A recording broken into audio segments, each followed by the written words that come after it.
Welcome to this week's edition of Readings in Theological German. We are currently on a series where we're translating a whole entire article into English, so we have all the context we could possibly want. We are on installment number 5 of this article. It's by Stein, and it's concerning the interpretation of Exodus 19:6 and looking at the whole question of the kingdom of priests.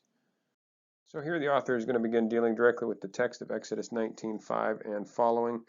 And the kind of interpretive questions to do with the kingdom of priests in this passage and so forth. So this is the translation, which I find very interesting, this German translation of a Hebrew text. I would love to hear comments from you down below, what you think about this, how you think I'm dealing with it, and what you think is going on here with this German translation. If you have an English translation to compare it to, or if you can read the Hebrew, would sure love to hear your thoughts. Anyways, and now, if you listen to my voice, and thus pay attention to or observe my covenant, you will be or become, for me or to me, as a crown property out of all the peoples. Okay, a couple interesting things going on here with this sentence. Well, first of all, it's divided onto lines kind of like poetry, because in Hebrew it is a sort of poetic speech. But it does have the syntax structure of a sentence, beginning with a conditional clause. Here is where your protasis starts. The question is, where does the protasis end and the apodosis start? You get to this colon here, and you got a question to resolve. What are these verbs here? Are these imperatives? Are these indicatives? Because the form is the same. This could be a second person plural present, or it could be a second person plural imperative. And so it really depends which one it is. If it's imperative, then it would seem your conditional statement is something like, if you listen, then listen to my voice and keep my covenant. However, if that's the case, then you have a question of what's going on with the second half of the sentence after this comma, where you've got a verb up front that is clearly a conjugated verb for the sentence, and it is not imperative.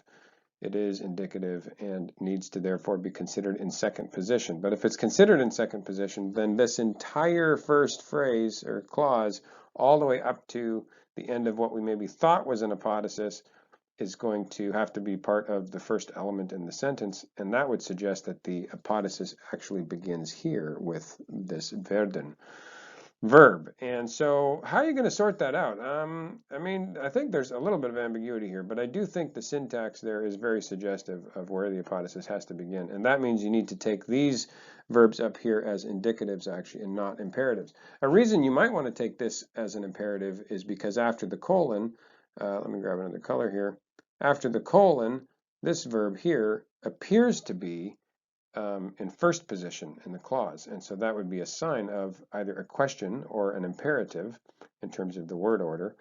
However, because of the colon, you could have this thing in first position because it's resumptive of the first occurrence of hören, which, in other words, it's going to be expanding on what it means. If you hear, which is to say, hear my voice and thus observe my covenant, then you will be my people, or my, crown property out of all the people. Okay, so I hope that kind of makes sense, but tell me down in the comments what you think about that. I think that's how you have to deal with this conditional statement, partly because that's also how you have to deal with it from the Hebrew. And so I'm trying to assume that this author knows what's going on in Hebrew and is making an appropriate translation.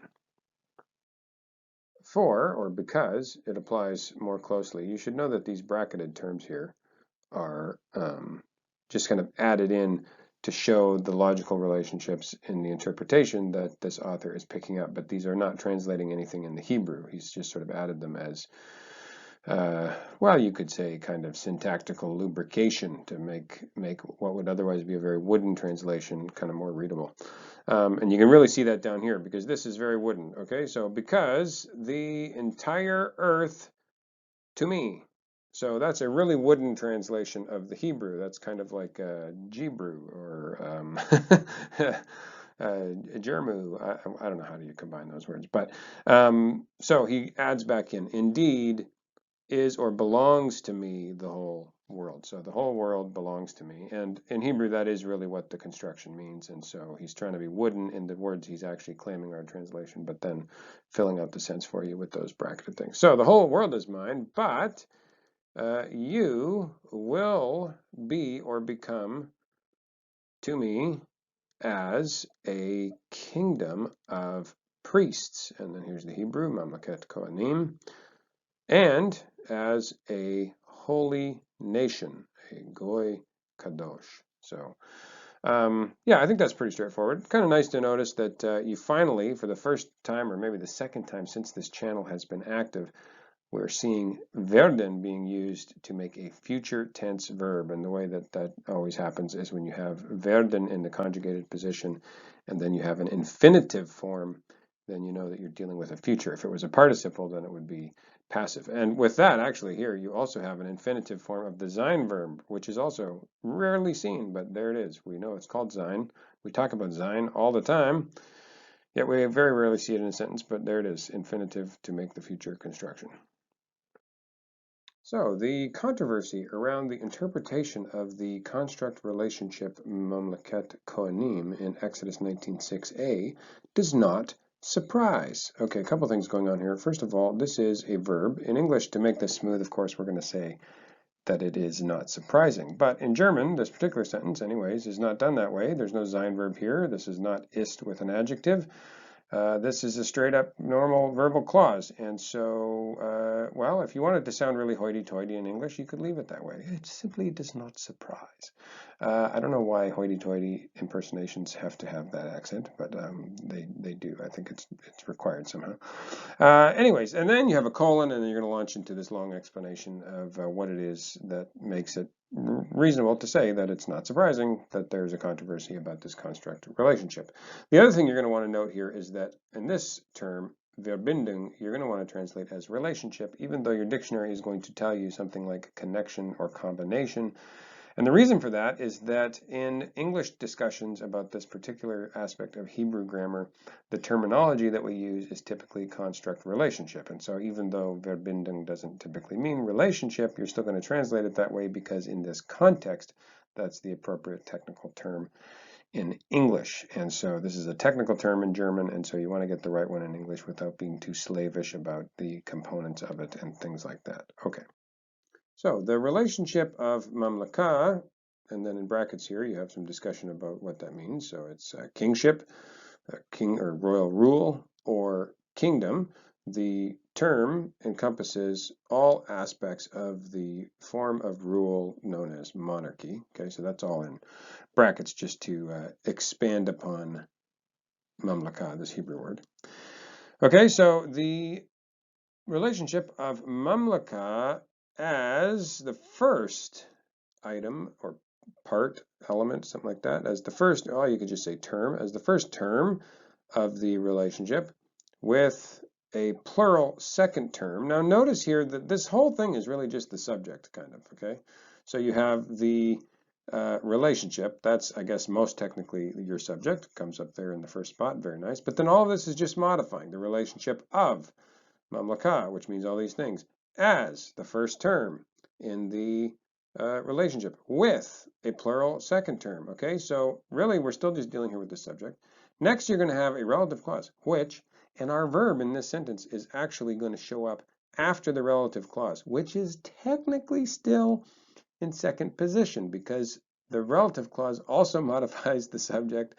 And so after all these modifying things with the subject, then you get the verb in second position. It's just a long ways away, but let's go and see if we can find it. But first deal with this relative clause. Okay, so which a in a relative clause, of course, your verb is going to be down at the end. So actually, before I say anything, we're going to grab this verb, which is at the end of this relative clause, designates, which designates an undetermined number of people with a particular profession, priests, kehnim, okay, kehnim, priests.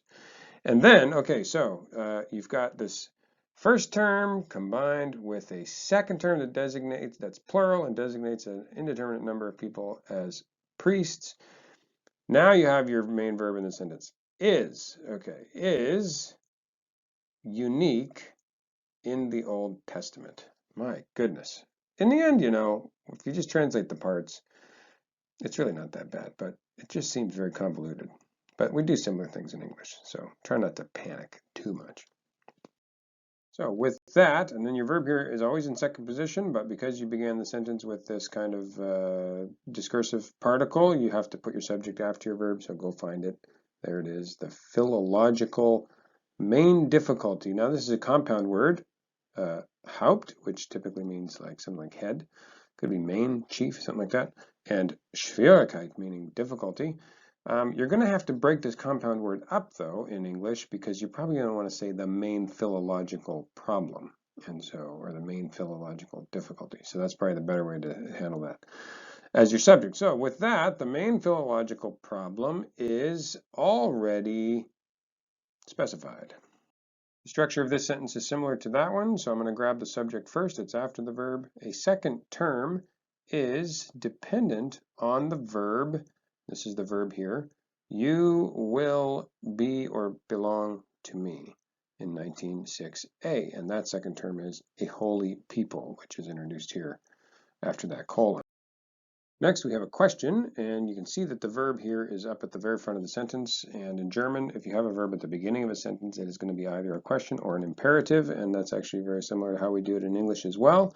So we can translate it that way. Are both expressions to be understood gleichsinnig? Okay, what is this word, gleichsinnig? Because if you look this up in your dictionary, you will likely not find it. It's kind of an old archaic technical term.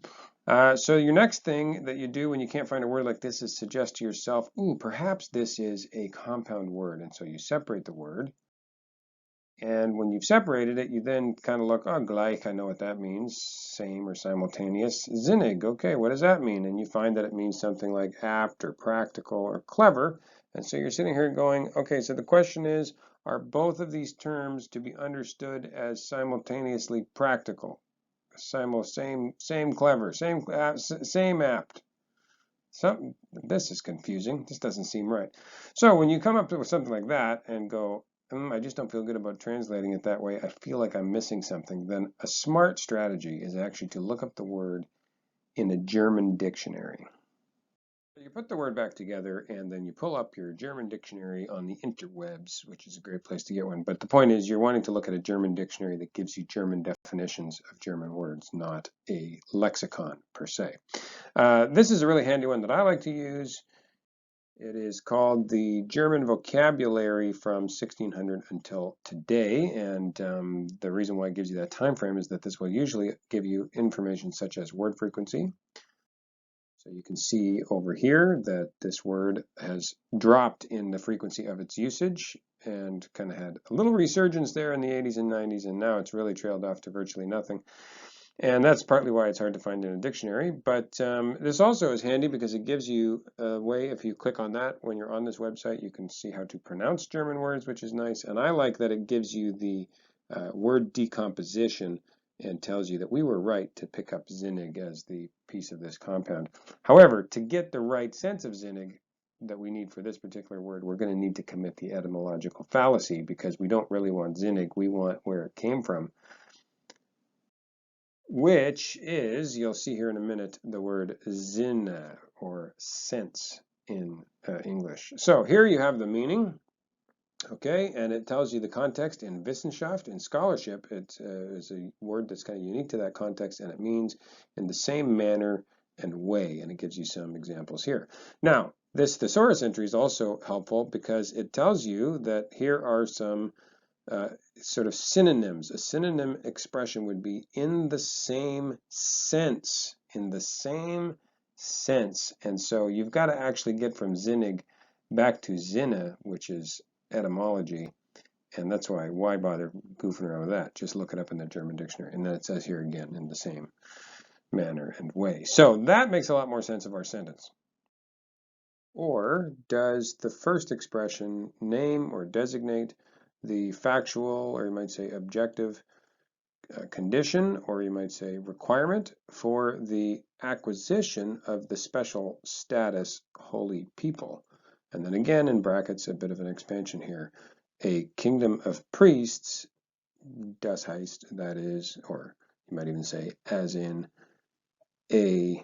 Now you have one of these wonderful heavily modified noun things. So you've got your article here and you're wondering where's the noun that it's supposed to be with. Ooh, look, it's way over here. Okay, so you want to put those two back together first. So you're going to say a people, and then you go immediately before that noun to pick up the first kind of modifier, which is usually a participle, which this one is as well, a past participle. A people sanctified through the ministry of the priests. And finally, sich handeln is an expression which we saw in a previous paragraph, so go back and review the other videos in this series if you want a more detailed explanation about it, but it's going to be translated something like it is a question of, or it is a matter of, and here it's in a question, so you can see the question mark at the end of the sentence, and with the verb being at the beginning of the sentence, you know it's a question. So this is going to say, is it a matter of, therefore, a synonymous or a complementary parallelism? And this question is basically taking the previous two questions and distilling them down into the kind of alternative that is really being implied, which is to say, and that's why you have this kind of logical particle here. So really that should be translated thus at the beginning of your English sentence, and you're going to say, in light of these other two questions I've just asked, thus, is it a matter of synonymous or complementary parallelism? As always, thank you for watching. I hope you found that helpful, and please do like and subscribe and comment and share, especially comment. I always get excited when I get a little notification saying someone has commented on your videos. I love to hear suggestions, feedback, ideas for ways I could do things differently, requests, stuff that you were confused about. I have no problem doing little special videos to jump into some sort of particular issue if you've noticed something that I just glossed over that you wanted a more detailed explanation of. Just let me know because I would love to help in any way that I can. So we'll see you next week.